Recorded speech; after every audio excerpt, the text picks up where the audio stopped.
días a todos quienes nos acompañan hoy día. Como ustedes saben, Pacto Global ha conformado distintos grupos en torno a la Agenda 2030, a los 17 Objetivos de Desarrollo Sostenible, y en este caso nos convoca el ODS 16. El ODS 16 tiene como finalidad la construcción de sociedades más pacíficas e inclusivas, estableciendo como condiciones básicas para lograrlo la integridad, la transparencia, el compromiso por parte de las instituciones que la componen. Hemos visto cómo la corrupción y otros delitos relacionados como la evasión impositiva, la estafa, el abuso de poder, entre otras malas prácticas, son un peligro para el desarrollo sostenible y ponen en riesgo también la reputación de las empresas y sobre todo la confianza de los consumidores y de la sociedad en general. Para enfrentarlas se hace necesario propiciar sociedades en las que todas las personas tengan acceso a la justicia, a la seguridad, a instituciones probas y al respeto de los derechos humanos. La sesión de hoy es la primera de un ciclo de 4 talleres que tiene como nombre Denuncias en las empresas, abordajes y desafíos. Esta sesión se enfoca en las denuncias por discriminación en las empresas. Por esto hemos invitado hoy día a Alejandro Díaz, director de la Corporación de Asistencia Judicial Metropolitana. Este ciclo de talleres se articuló como continuación del trabajo de nuestro grupo de empresas líderes del ODS 16, representado por la Bolsa de Santiago, que nos acompaña, María Gloria Timerman, que ha centrado su trabajo en las metas que especifica justamente el ODS 16 como 16.5 y 16.6 de este Objetivo de Desarrollo Sostenible, ambas vinculadas a la lucha contra la corrupción, la transparencia y la rendición de cuentas.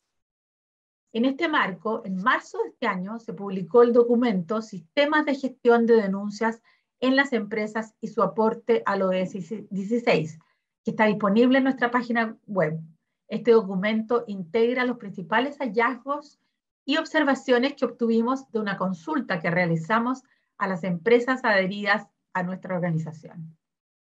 Es desde este ejercicio que pudimos identificar los principales temas con que se relacionan estas denuncias y que las empresas quisieron profundizar a través de distintos canales que ponen a disposición de sus públicos de interés, y en base a ello preparamos este ciclo, que además del tema que trataremos hoy, tratará cada uno de los puntos que observamos en esa encuesta.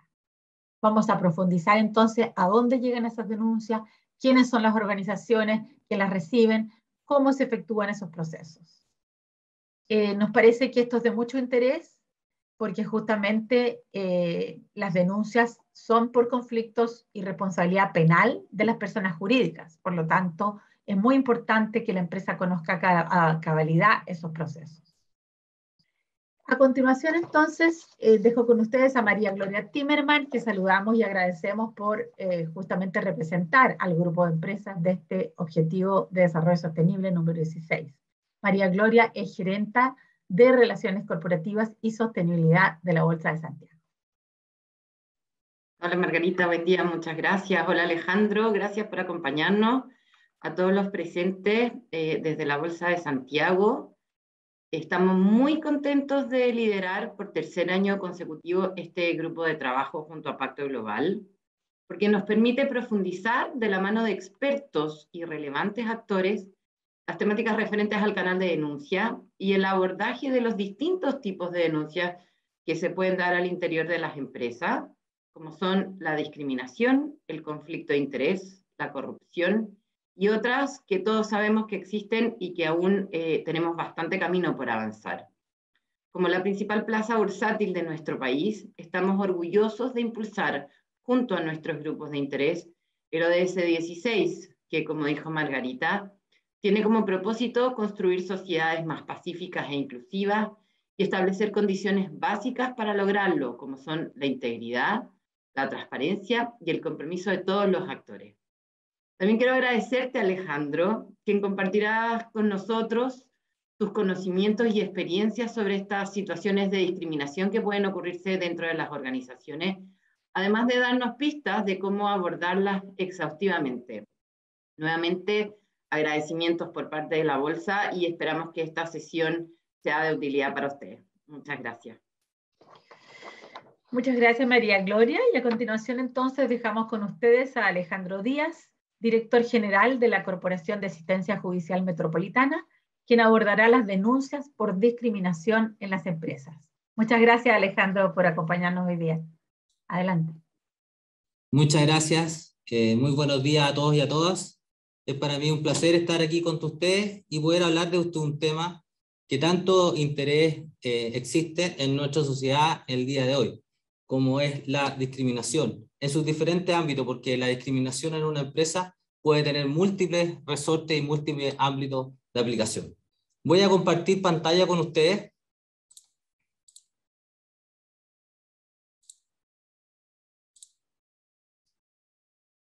Para comenzar esta presentación, les quería, primero que todo, contar qué es la Corporación de Asistencia Judicial, en unos breves minutos. La Corporación de Asistencia Judicial es un servicio público descentralizado sin fines de lucro, que se crea en el año 1981, que en nuestro caso tenemos presencia territorial en la región metropolitana, en la sexta, séptima y en la región de Magallanes, que tiene por objeto proporcionar orientación y asesoría jurídica a todas las personas que así lo requieran y patrocinar judicialmente de manera profesional y gratuita a quienes no cuenten con los recursos para hacerlo. Y por otra parte, otorgar los medios para que los egresados y licenciados en Derecho puedan realizar su práctica profesional para optar al título de abogado que otorga nuestra Corte Suprema de Justicia. La Corporación de Asistencia Judicial, en sus dos grandes ámbitos que le entrega asesoría a los ciudadanos, el primero es entregar la asesoría jurídica, o sea, es lo que nosotros denominamos orientación e información, y la prevención de conflicto y promoción de derechos, que es lo que estamos haciendo en estos momentos. Estamos haciendo una promoción de los derechos que tienen todos nuestros compatriotas en el país. Y también brindar la asesoría jurídica, ya sea la presentación de una demanda ante los tribunales de justicia, donde podemos representar a las personas de escasos recursos que así lo necesitan. Ahora, entrando en materia de esta reunión del día de hoy, hablaremos de la discriminación, pero no podemos hablar de cualquier tipo de discriminación, sino que vamos a hablar de la discriminación que es arbitraria, la discriminación que no tiene un sustento racional, no tiene un sustento en alguna norma, algún requisito o exigencia necesario para un cargo, para optar a un cargo, o no tiene una exigencia en la opción de la prestación de un servicio.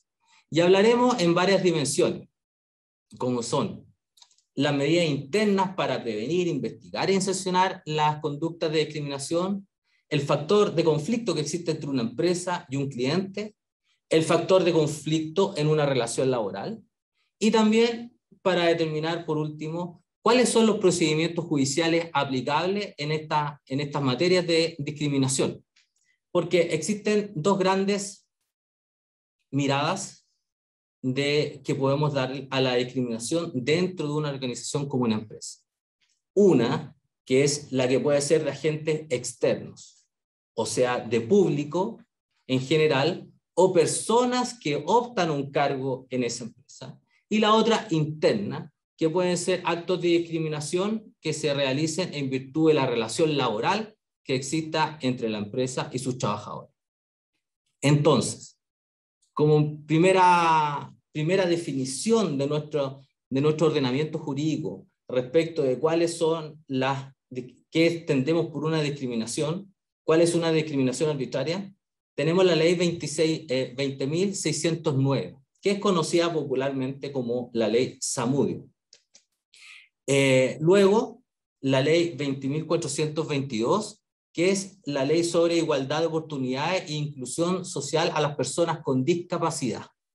Y por último, el Código del Trabajo, que en su artículo 2º, inciso 4, establece cuáles conductas son consideradas discriminación. Para los efectos de esta presentación del día de hoy, sin lugar a duda, la definición que establece la conocida ley Zamudio es, sin duda alguna, la definición que se convierte más aplicable y que señala que toda distinción o exclusión, restricción que carezca de justificación razonable. No nos olvidemos en toda esta presentación esa frase, justificación razonable, efectuada por agentes del Estado o particulares y que cause privación o perturbación, amenaza en el ejercicio legítimo de los derechos fundamentales establecidos en nuestra Constitución Política de la República o en tratados internacionales sobre derechos humanos ratificados por Chile y que se encuentren vigentes. Luego, en un aspecto más específico que dice relación a las personas con discapacidad, en dicha ley se define a la discriminación como toda exclusión, segregación o restricción arbitraria fundada en la discapacidad y cuyo fin o efecto sea la privación, perturbación o amenaza en el goce o ejercicio de derechos establecidos en el ordenamiento jurídico. Aquí tenemos nuevamente una frase clave que estamos hablando de restricción arbitraria. Luego, en lo que dice relación al Código del Trabajo, que es la relación, que es el estatuto jurídico que regula la relación entre empleador y trabajador, se define como actos de discriminación a las distinciones, exclusiones o preferencias basadas en motivos de raza, color, sexo, maternidad, lactancia materna, amamantamiento, edad, estado civil, sindicación, religión, opinión política, nacionalidad, ascendencia nacional, situación socioeconómica, idioma, creencias, participación en organizaciones gremiales, orientación sexual, identidad de género, filiación, apariencia personal, enfermedad o discapacidad o origen social, que tenga por objeto anular la igualdad de oportunidades o de trato en el empleo, ocupación y la ocupación. Entonces, podemos señalar que cuando un acto de discriminación no está basado en una norma legal, en un elemento objetivo que tenga un sustento razonable, caemos en diferentes tipos de discriminaciones arbitrarias, que son por distinción, preferencia, segregación o exclusión, o en algunos motivos como lo fundan, como les señalaba anteriormente, que digan relación con la raza, sexo, nacionalidad, situación socioeconómica, etc. Ahora, haciendo un breve recuento respecto de los actos de discriminación, para que un acto de discriminación tenga una significancia que importe a la judicatura, a los tribunales de justicia y sea reprochable, perseguible y sancionable, necesariamente tenemos que estar hablando de un acto que no sea razonable, que sea más bien irracional y que no tenga aparejada una norma que lo avale. Entonces, en relación a una empresa, existen dos grandes procesos de discriminación que podríamos llamar. Uno, que es el externo, que aquí cualquier persona que sienta vulnerada, que se sienta vulnerada en sus derechos, que se sienta discriminada, puede accionar en contra de una empresa. Cualquier persona. También lo puede hacer su representante legal o cualquier persona que, no teniendo las calidades anteriores, o sea, no siendo representante legal, acciones en beneficio de otra. Y aquí podemos entender, ya sea en la prestación de un servicio, en la venta de un bien, en cualquier tipo de acto. La ley no fija ni establece de manera taxativa cuáles serían los motivos.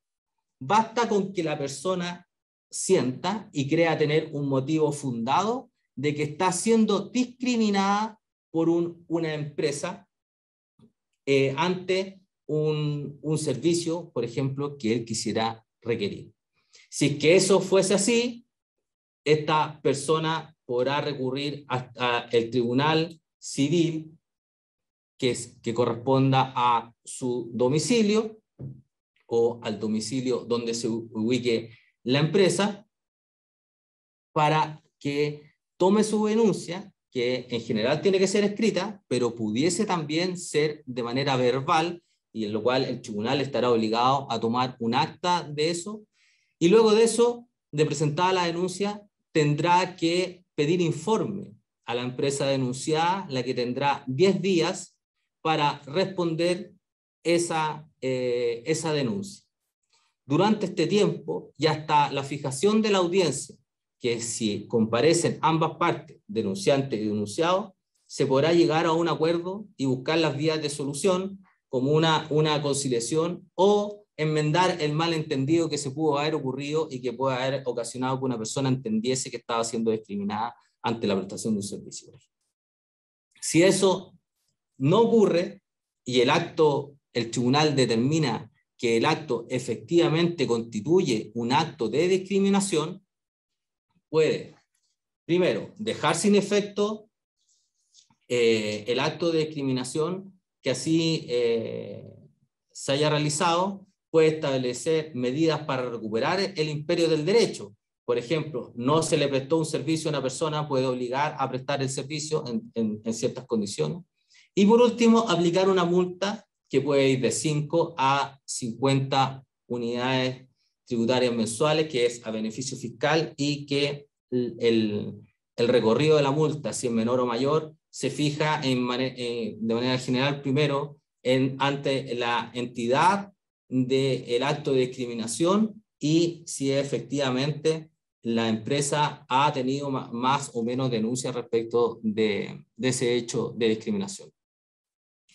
Las personas que se sientan agraviadas con un acto de discriminación tienen el plazo de 90 días corridos desde que ocurrió para presentar esta denuncia, o hasta un año, si es que durante ese tiempo no tomó conocimiento. Un hecho ocurrió en enero y recién tomó conocimiento en noviembre de que estaba siendo discriminado, podría presentar la denuncia aun cuando se haya superado los 90 días.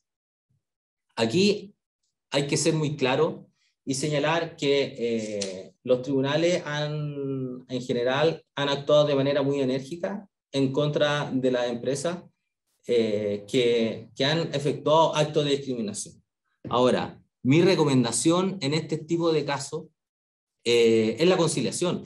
Siempre hay posibilidades durante la tramitación siempre hay posibilidades durante la tramitación. Disculpa, algo pasó ahí.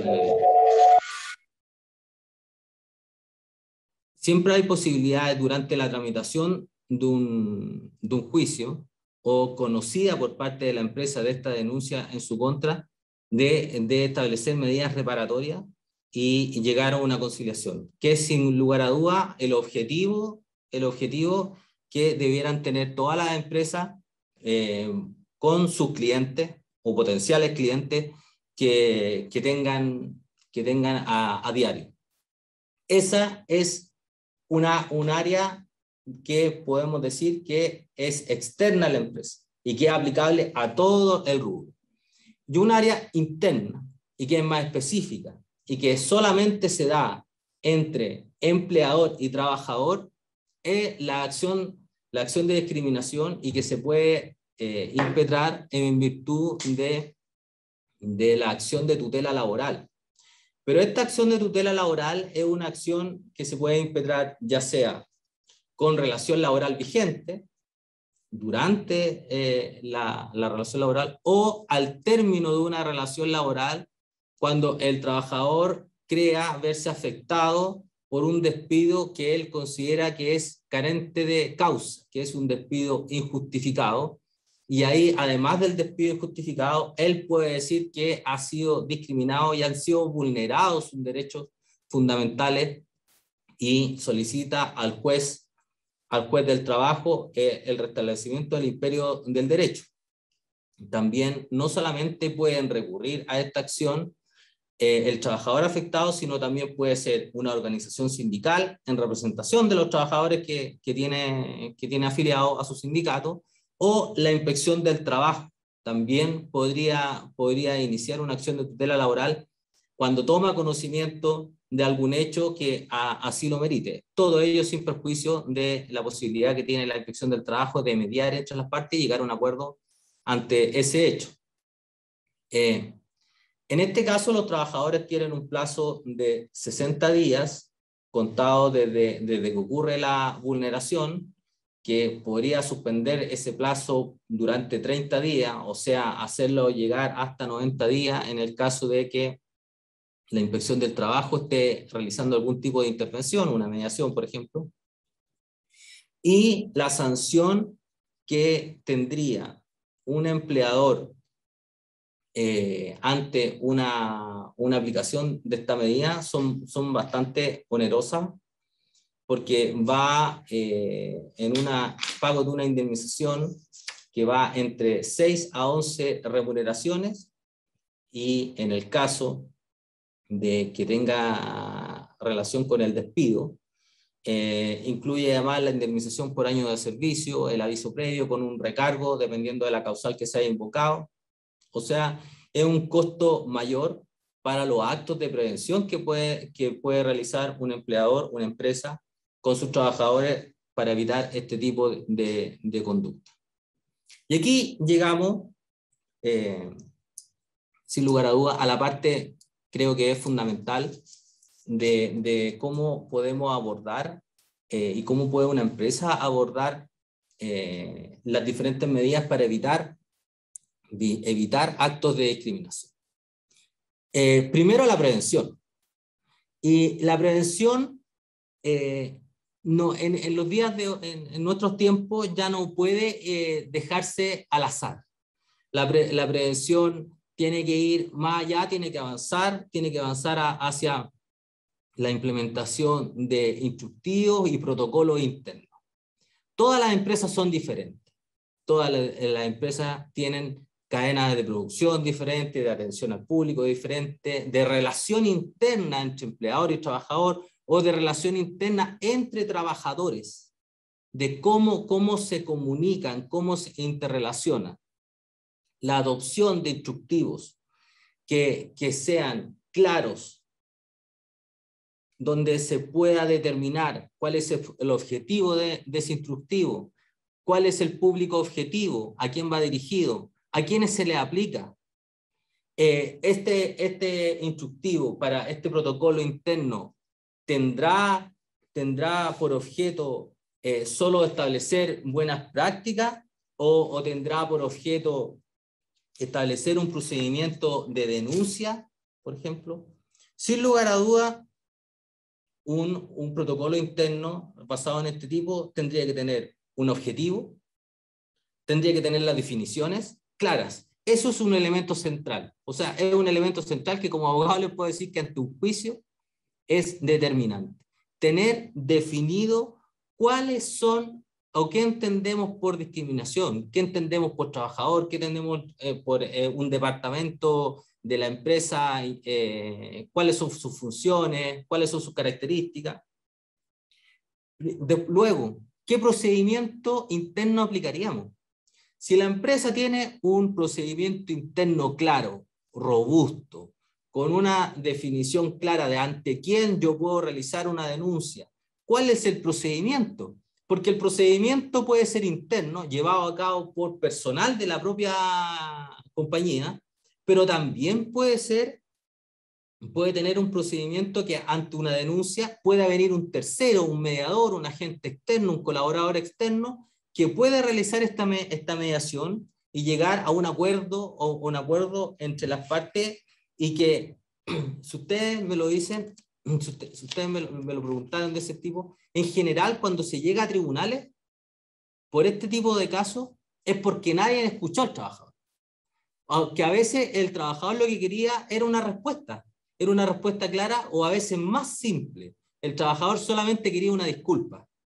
Se cometió un error, todos cometemos errores, estamos en el día a día, tenemos una serie de complicaciones, alguien cometió un error, alguien dijo algo que no correspondía, y por lo tanto a veces este tipo de soluciones como la mediación pueden evitar que este tipo de asuntos lleguen a los tribunales en circunstancias que puedan solucionarse con anterioridad. Luego, este instructivo, este protocolo tiene que tener un espacio de vigencia. ¿Cuánto va a durar su vigencia? ¿Un año renovable? va a ser indefinida, vamos a tener revisiones periódicas para ir actualizándolo. Y por último, sumamente importante, es que siempre es aconsejable que si exista un reconocimiento dentro del documento a las personas que participaron en su redacción. Eso es clave, porque le da un sentido de pertenencia. Aquí no es que el empleador me colocó un documento y me obligó, sino que se construyó, es un elemento donde se vieron diferentes miradas.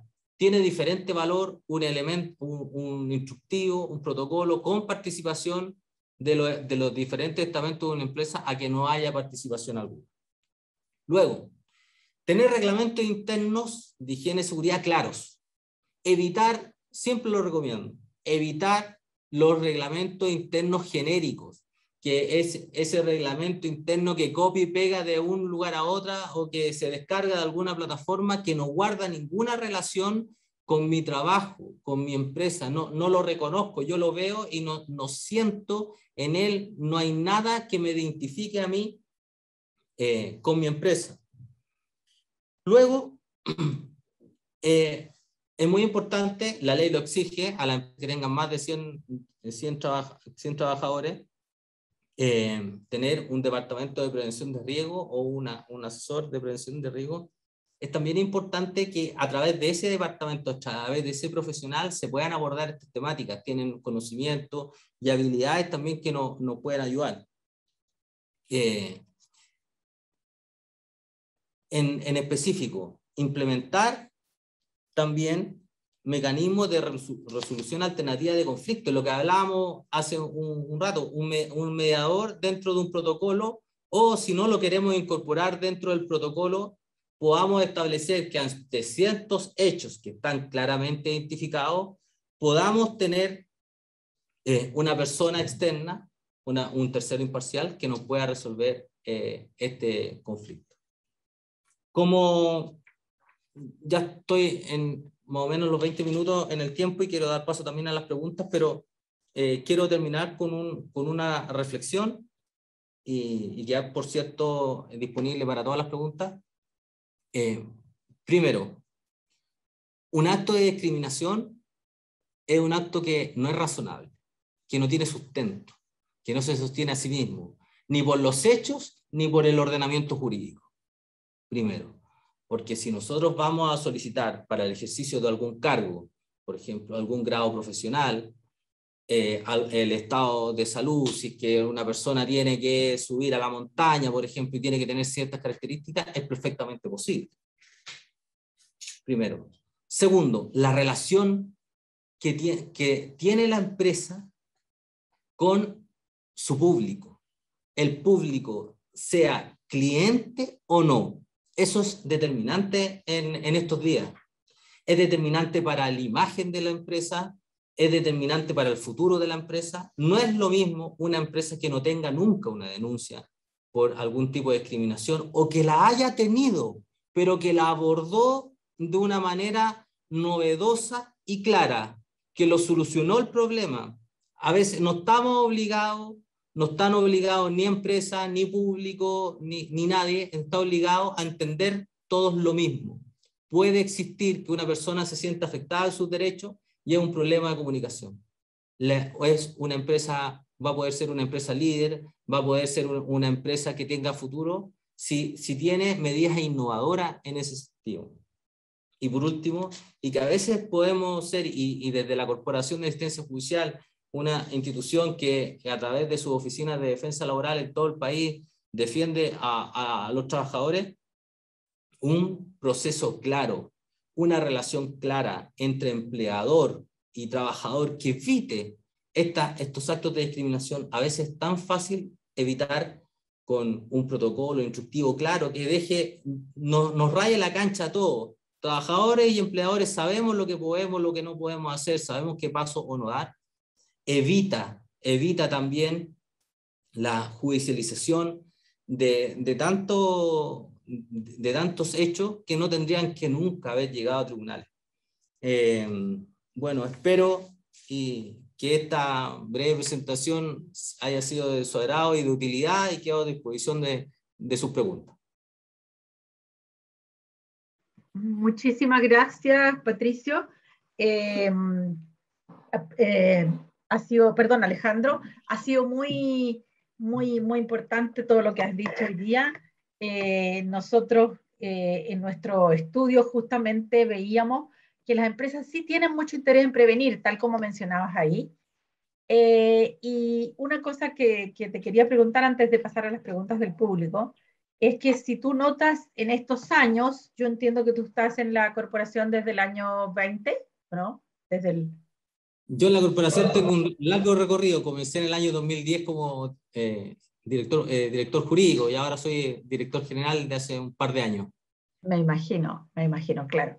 Entonces, en esa experiencia, dado que nosotros desde Pacto Global notamos que sí hay mayor conciencia de la empresa en prevenir estas situaciones, hay una mayor comprensión de que no debe haber discriminación, eso se ha estado haciendo eh, más general, digámoslo, a nivel de conciencia de las empresas.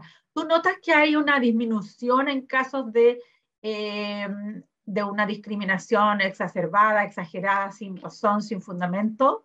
¿O que al revés, tú notas que ha habido una mayor comprensión, hay una mejor actitud de la empresa hacia sus colaboradores y menos causas en ese sentido? Yo creo que habría que distinguir en un primer momento respecto de cuando se promulga la ley Zamudio en el año 2012, puede existir un pequeño incremento en esa época porque la ley era nueva y se estaba aplicando. Ahora, durante este tiempo, sin lugar a dudas, ha existido una disminución. Yo creo que las empresas han entendido el rol que les corresponde respecto de eso. Y yo creo que los casos que existen en general terminan en acuerdos, terminan en conciliaciones, o sea, porque se entiende que se puede haber producido, como lo señalaba, algún error de interpretación o quizá algún dependiente de esa empresa no aplicó el protocolo que existía. Ahora, en el ámbito del derecho laboral, yo creo que sigue existiendo en algunos momentos de mayor o menor alza, sigue existiendo esta falta de claridad de las empresas con sus trabajadores respecto a algún tipo de actos de discriminación. Me da la impresión de que eso va a la baja, van existiendo, las empresas están tomando conciencia de la importancia con sus trabajadores, pero eso todavía es un elemento que existe. Y por la experiencia que nosotros tenemos acá en la Corporación de Asistencia Judicial, como les señala a través de nuestras oficinas de defensa laboral, creemos que muchos de eso se podría evitar con reglas claras. A veces el procedimiento interno, este mediador, que es un ejemplo que se puede colocar, pueden existir muchas iniciativas más en ese sentido, evitaría mucha judicialización, porque a veces lo que el trabajador necesita es claridad y a veces tan simple como una disculpa. Eso es así, ocurre. Muchos juicios terminan en la primera audiencia, ya sea en la audiencia preparatoria que se denomina, termina ahí porque se han exigido las disculpas, se han clarificado las cosas y la vida ha seguido con normalidad para ambas partes. Alejandro, ¿tú piensas que por el tema del COVID, en que muchas empresas por razones económicas se vieron obligadas a cerrar, algunas se acogieron a la ley de protección del empleo, pero otras tal vez por desconocimiento no, hubieron muchos despidos también arbitrarios? ¿Hubo un aumento de este tipo de causas por despido debido a la situación económica derivada del COVID? No, nosotros no hemos tenido un aumento de los despidos. A través de lo que nosotros recibimos en nuestras oficinas, no ha existido, pero eso se debe también a otro fenómeno, que existe la ley ha establecido, y tuvimos hasta hace muy poco, hasta el 30 de septiembre, hemos tenido un estado de excepción, que ha suspendido los plazos para presentar las demandas. Este plazo de 60 días que tienen los trabajadores para presentar una demanda, recién ahora podemos ver si va a existir un incremento en los despidos. Por lo que hemos conversado, por lo que hemos indagado, la mayor parte se acogió a los beneficios del a usted lo acaba de decir. La suspensión Ley de protección del empleo, sí. Ley de protección del empleo. nosotros no hemos tenido una explosión de demanda, porque sí lo hemos sentido en otros momentos. En algunos centros nuestros de regiones, se nota cuando existe el término de las temporadas de cosecha, etcétera. Nosotros tenemos un aumento de los números. Ahora no nos ha ocurrido. Creemos que es por la suspensión y por la ley de protección del empleo. Estamos atentos, estamos ahí muy atentos a través de todos nuestros centros para atender a la gente si así se necesita, pero no lo hemos tenido al día de hoy. Ya.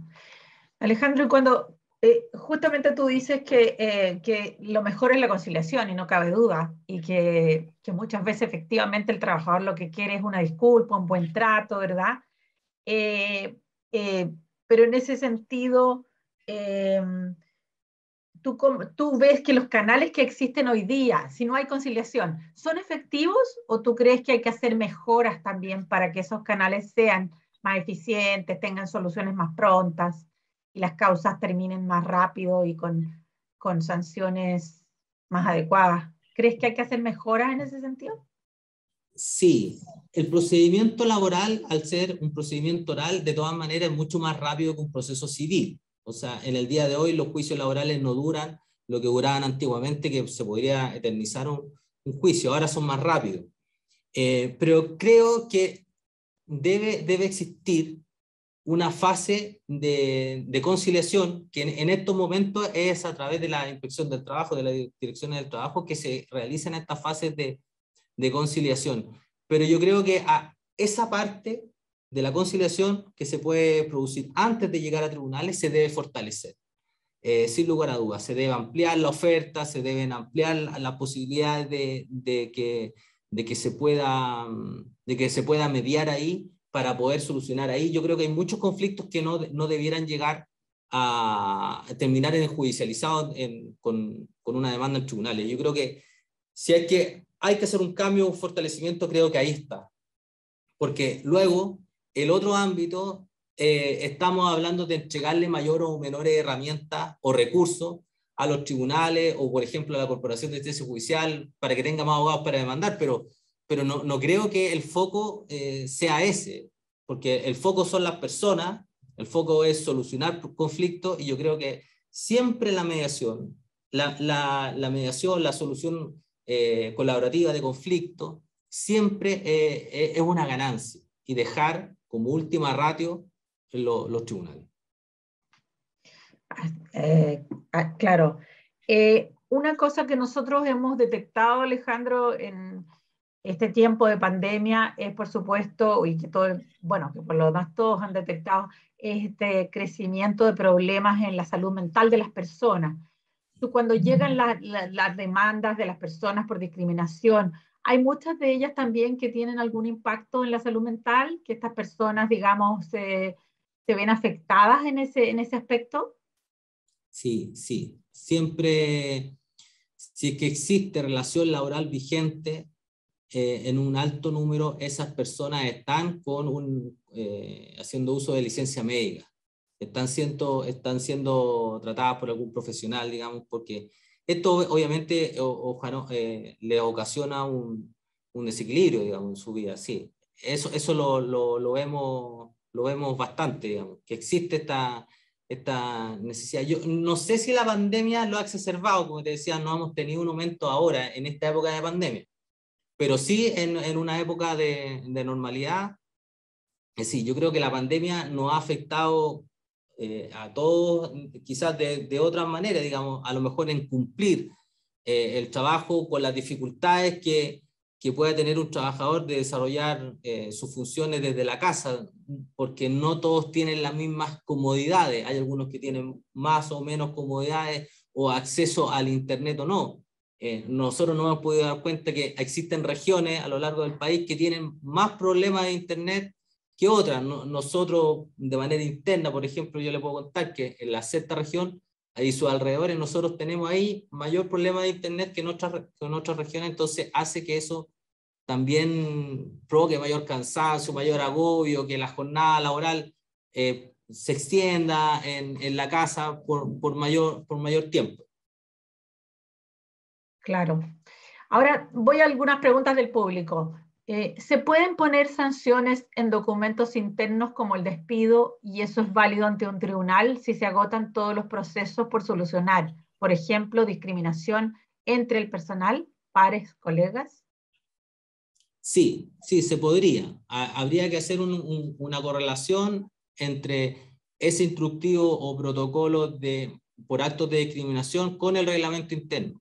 Si el reglamento interno califica cualquier conducta que lo estime como grave, por decir algo que se me ocurre rápidamente, un conductor que llega bajo la influencia del alcohol, la influencia de la droga, está estipulado claramente en el reglamento interno que eso constituye una falta grave que tendrá relación al despido. Sí, también podría ser un acto de discriminación. Si está tipificado, sí puede ser motivo de despido. Nuestra legislación establece que el reglamento interno se entiende parte del contrato de trabajo. Entonces las obligaciones, derechos y obligaciones contenido ahí, son aplicables al trabajador, también son aplicables a la empresa. Claro. Alejandro, ¿qué ley o reglamento nos describe la discriminación de género? Es que no es un solo cuerpo normativo. Si usted me preguntara uno, es lo que yo les comentaba recién, la ley 20.609, que es la conocida como ley Zamudio. Pero se han ido incorporando, incluso esta propia ley, la ley Zamudio, modifica varios textos legales. Modifica el estatuto administrativo, el estatuto administrativo para funcionarios municipales, modifica el Código Penal, etc. A través de esta ley, que da como el puntapié inicial, se han ido modificando otras leyes, pero si usted me pregunta una, esta es la ley que habría que consultar. Ya.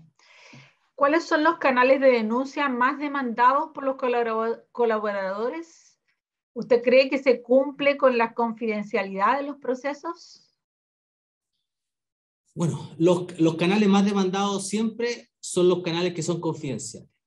En general, una casilla de correo electrónica genérica que no necesite el nombre de la persona o que ese nombre sea mantenido en reserva. Para que la denuncia sea seria, ese nombre tendría que mantenerse en reserva y tener el procedimiento garantía que no exista una sanción o una repercusión contra el denunciante. Sin lugar a dudas, yo le diría el correo electrónico y en su momento puede haber sido el teléfono, un teléfono que usted pudiera hacer una denuncia. Pero en el día de hoy, un formulario web también que esté a disposición en la página web de la empresa, que esté a disposición del trabajador, que él pueda enviar y que el mismo sistema, porque eso es posible hacer en el día de hoy, que el mismo sistema, si bien registra el nombre Alejandro Díaz, lo pueda mantener en reserva durante la tramitación de esa denuncia. Si se cumple o no, es más complejo poder decirlo porque corresponde a un tema interno de la empresa, pero por lo que nosotros tenemos conocimiento, si llega algo a tribunal, efectivamente no se cumplió. Claro. Otra consulta dice, si una empresa quiere que se firme un nuevo contrato al que no estoy de acuerdo en sus condiciones, ¿me pueden despedir por no firmar? ¿Me puedo rehusar a firmarlo? En las empresas dicen que es obligación una vez al año actualizar el contrato. Hay que distinguir. Lo que es obligación una vez al año es actualizar la remuneración. Si que ha habido alguna modificación. Eso establece el código. Pero el contrato de trabajo es un acuerdo de voluntades. Para poder suscribirlo, una modificación de contrato necesita necesariamente el acuerdo del trabajador y del empleador. No existen en el Código del Trabajo, no existen los contratos de adhesión. Los contratos de adhesión son aquellos, por ejemplo, que usted al contratar un servicio con alguna multitienda o un servicio cualquiera, un telefónica, no sé, usted va y firma un contrato que usted no puede negociar las cláusulas. Eso no ocurre en el derecho laboral y necesariamente para una modificación de contrato se necesita el acuerdo de ambas partes. ¿Lo podrían despedir? efectivamente lo podrían despedir por un hecho, pero si usted me consulta a mí, es un despido injustificado. Claro. Pero, por ejemplo, Alejandro, está ahora el tema del teletrabajo. Muchas empresas han hecho firmar contratos por la modalidad de teletrabajo, ¿verdad? Para que el empleado esté de acuerdo y para que la empresa no asuma responsabilidades más allá en temas de posibles accidentes o quede determinado, digamos, quede regulada esa situación, ¿verdad? Sí. Respecto de ese tema, también se necesita acuerdo. Lo que pasa es que existe una ley, me disculpa, no me acuerdo el número en estos momentos, que establece que durante la existencia del estado de alerta sanitaria, los empleadores podrán adoptar medidas como que sus trabajadores puedan trabajar desde la casa. Pero eso no significa que un trabajador esté obligado a asumir de manera permanente el trabajo remoto. Son dos cosas diferentes. Una son las medidas de deber y cuidado. El empleador tiene medidas de deber y cuidado en favor de sus trabajadores. El artículo 184 del Código Civil, del Código del Trabajo sí lo establece. Está obligado a tomar medidas. Y si estamos en una pandemia, y si, por ejemplo, estaban antes las cuarentenas, las restricciones, que ya en estos días ya no existen, pero en esos momentos yo podía como empleador tomar medidas para que el trabajador esté en la casa. Pero ya que existe ahora esta apertura, que no hay restricciones, si tiene el pase de movilidad, etcétera, etcétera, necesariamente volvemos a lo principal, o sea, acuerdo de voluntades. Claro. Otro tema, Alejandro, es la confidencialidad y el anonimato de las denuncias. ¿Cómo se regula eso? ¿Cuándo pueden asegurarse esa confidencialidad o se solicita? ¿Cómo funciona eso? Eso tendría que regularse de manera interna en estos protocolos instructivos. La normativa no lo regula la forma de que hay que hacerlo. Por ejemplo, la ley Zamudio no establece ese tipo de cosas y el Código del Trabajo tampoco. Pero si es que existe una denuncia reservada, guardando la confidencialidad, tendría que estar en este procedimiento. Porque si no existe procedimiento, no se puede garantizar la confidencialidad, porque usted no tiene cómo exigirla. Nos vamos a un tema práctico. Si yo realizo una denuncia contra Alejandro Díaz, ¿cómo me garantiza alguien si necesariamente le voy a tener que enviar un correo o le voy a tener que presentar una carta a alguien que va a estar mi firma, digamos? Si no está firmada, yo como empleador podría tomar conocimiento de un hecho que tendría que investigar, pero investigarlo de manera general. O sea, se están haciendo discriminación en el departamento de ventas tanto de Santiago. Y si no hay una denuncia concreta en contra de alguien o alguien que se haga responsable de esa denuncia, tendría yo que investigarlo de manera genérica. No podría. La única manera de tener la confidencialidad es que el procedimiento establezca las medidas de resguardo de esa confidencialidad. Y por eso yo le sugería que creo que el establecimiento de un formulario a través de la web, que son muy fáciles, bueno, los ingenieros pueden hacerlo, pero tachando el nombre o la denuncia a un correo genérico, también yo creo que es una muy buena medida. Gracias, Alejandro. Quedan dos preguntas del público y estamos casi cerca de la hora, así que alcanzamos a responder estas dos preguntas, yo creo. Una dice, ¿qué recomendaría usted para realizar una denuncia en una empresa pequeña donde todo llega al gerente general o el dueño? ¿Cuál sería una opción de denuncia en este caso? Bueno, es complejo lo que usted me está, la pregunta, digamos, es complejo resolverla. Aquí viene el tema de, ¿tengo o no tengo posibilidades de conversarlo? Existen diferentes tipos de empresas y de empleadores. En esos casos, si es que no hay la posibilidad de conversar, usted ve que está complicado, el único agente externo que tendría una potestad para recibir una denuncia y poder investigarla y citar a las partes sería la Inspección del Trabajo. Y si es que no fuese así, usted tendría ya que presentar una demanda en tribunales por tutela laboral y señalar cuál es el acto de discriminación que está viviendo. Pero si no existe esa posibilidad, no hay otros canales que no sean eso, lamentablemente. Por eso yo le insisto que la posibilidad de potenciar la mediación es el camino, creo yo. Sin duda, claro. Y por último, una pregunta dice, si me despiden injustificadamente, ¿cuáles son los pasos que debo seguir para denunciar? ¿El proceso demora mucho? El primer paso que usted debe hacer es ir a la inspección del trabajo, hacer la denuncia por despido injustificado. Eso va a hacer que se cite a su empleador a que presente los documentos que funda su despido. Si es que él no va a esa citación o no presenta ningún argumento que sea plausible para el dependiente de la inspección del trabajo que está ahí, usted luego puede ir a presentar la demanda a los tribunales. En general, las demandas son rápidas. Yo le podría decir que el periodo son 6 meses aproximadamente.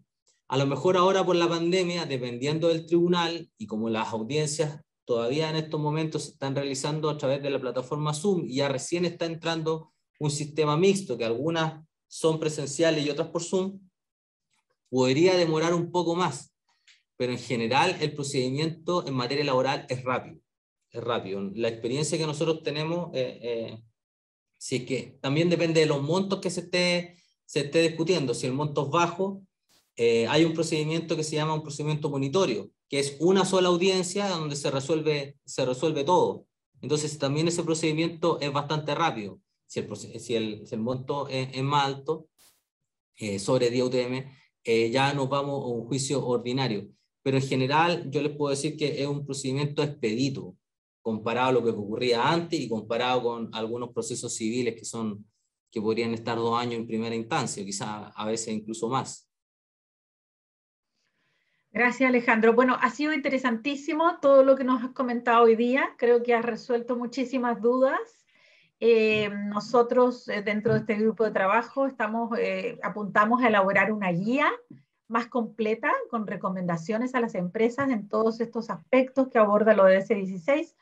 Por lo tanto, en estos últimos minutos, además de agradecerte encarecidamente por tu tiempo y transmitirnos toda tu experiencia, dejarte unos minutitos para finalizar con si nos puedes dar alguna reflexión o recomendación hacia las empresas de cómo, por ejemplo, cómo agilizar sus propios canales, cómo facilitar todos estos procesos, cómo tomar más conciencia de esta necesidad de no discriminación, cualquier punto que quisieras reforzar, porque eso lo vamos a plasmar más tarde en nuestro documento. Primero que todo, Margarita, agradecer la invitación y señalar que estoy a su disposición para lo que pueda venir en el futuro y compartir con ustedes. Y segundo, no cabe ninguna duda que una empresa moderna, una empresa que se quiera proyectar hacia el futuro, tiene como mayor valor dentro de su empresa sus trabajadores, no cabe ninguna duda.